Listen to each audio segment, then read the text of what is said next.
Hey everyone! The mid lane meta is filled with melee champions right now like Irelia, Aatrox, and Akali.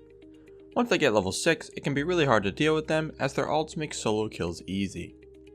So in this video, we're going to be showing you the best strategy early on to get an early lead versus them. To do this, we're going to be analyzing gameplay from Gen G Fly and Korean Challenger. As usual, let's break down the matchup. Fly is playing LeBlanc versus Knight, the former rank 1 mid laner in Korea, on Irelia.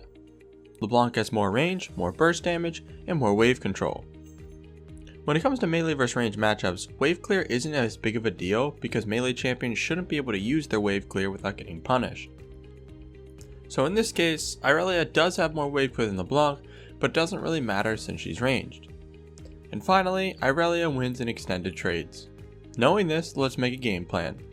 Mission 1, slow push the wave. Getting a slow push is easy in melee vs range matchups, you just need to get any kind of push lead, which should come naturally, then last hit. Mission 2, harass when they go for CS. This is a staple mission for good reason. Harassing them when they go for CS is the easiest way to land skill shots, it can make them miss the last hit. Mission 3, punish accordingly. With the addition of turret plating, we have a few different options on how to snowball with the health lead we should have. It could be solo kills, tower gold, or just making them recall from being too low. Alright, let's get into the gameplay. As laning starts, Irelia is playing pretty far back, which is standard. She wants to avoid any harass from Fly right now. Fly doesn't need to do anything yet because for a slow push you only need a small push lead. If we look at the minions, 2 red ones are low and 1 blue one is low.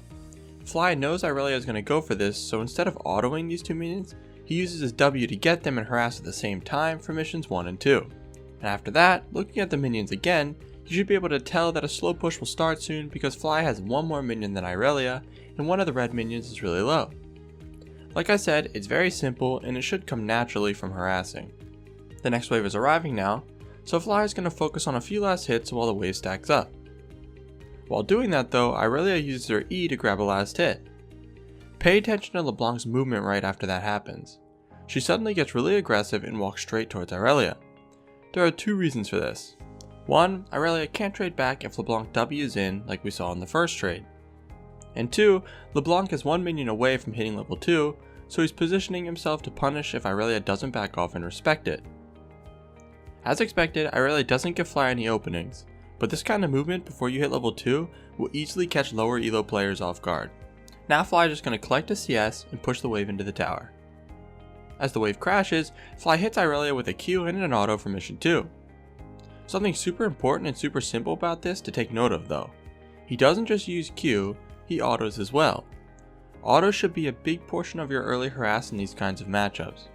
I know it sounds obvious, but after the latest batch of user reviews, we saw that the players rarely use their auto text to harass, even though the players were ranked from gold to diamond. Anyways, the third wave is here now, which is the wave you want the slow push to crash. If you only last hit like Fly did so far, this should happen by itself. The main reason you want the wave to crash on the third and not the second is that the third wave has a cannon, meaning you will get more tower damage and a longer window to harass. Fly sees a blue minion getting low, so he moves up ready to punish. Irelia uses Q to the minion, so Fly uses an auto, then Q and W to proc electrocute, then another auto for 50% of Irelia's health. Irelia tried to use her Q to dodge the LeBlanc W since she knew it was coming, but didn't do it in time. After that, Fly collects the CS while waiting for his cooldowns. Shaco tries to gank, but he only has red buffs, so this would never work, unless Fly was really low. But he finishes grabbing all the CS and the wave starts to crash on the tower. A few of the blue minions are already low, so Fly positions himself yet again to harass as soon as Irelia uses Q to get it. He uses Q to mark him since he's about to go for this cannon minion, but Irelia waits for the Q to fall off, then jumps to the cannon just in time to get it, then uses her W trying to predict the LeBlanc burst. This was a pretty smart play from Knight, predicting Fly would W in right as he got the cannon. I'm not sure the exact reason Fly didn't W in, he's either a 200 IQ player and knew Irelia would do that, or he didn't want to W on top of Irelia as the mark was falling off.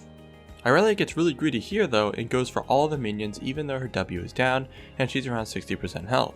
Fly keeps going and follows up with a QW, then when Knight dashes in, Fly lands his chain, follows up with Ignite, and gets first blood. That seemed pretty easy, but 99% of players wouldn't have got this kill, and here's why. If we rewind and slow it down when he uses W, look at the angle he uses it. He W's so the edge hits Irelia still, but away from the minions, so when Irelia dashes in, there are no minions to block the chain from landing. Pretty clean play right there. Alright, after he gets the kill, he crashes the wave on the tower and recalls.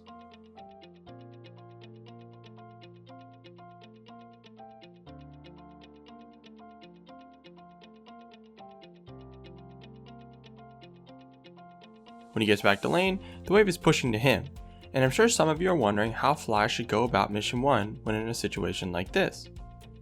The most important thing to understand is that you just can't go in and use abilities to get your wave pushing, then start the slow push again, because this situation is one of the best times for the enemy mid to look for an all-in or extended trade, since they have so many minions behind them.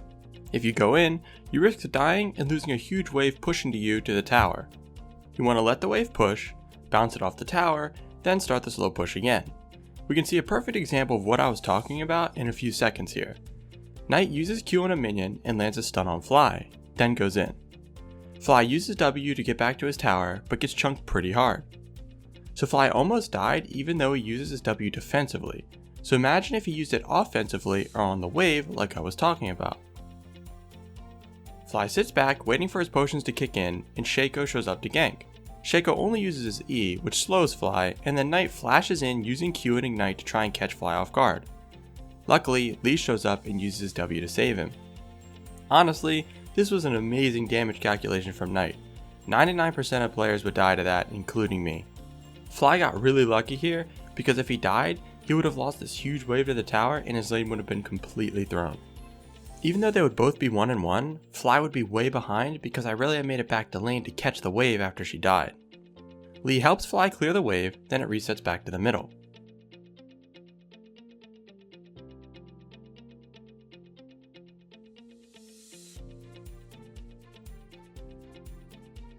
Knight has a pretty big health lead over Fly right now, but Fly is playing pretty far up. He's doing this because his Alistar and Lee are right behind him, so if Knight goes in, she would just get baited in to die. Irelia doesn't take the bait though, so Fly waits for Irelia to go for a CS and goes in looking to land his chain. He misses, and Knight almost turns the play around, but Fly flashes over the wall. Since Irelia died, Fly goes with his jungler to push in the wave, and they catch Shaco, giving Fly an easy kill.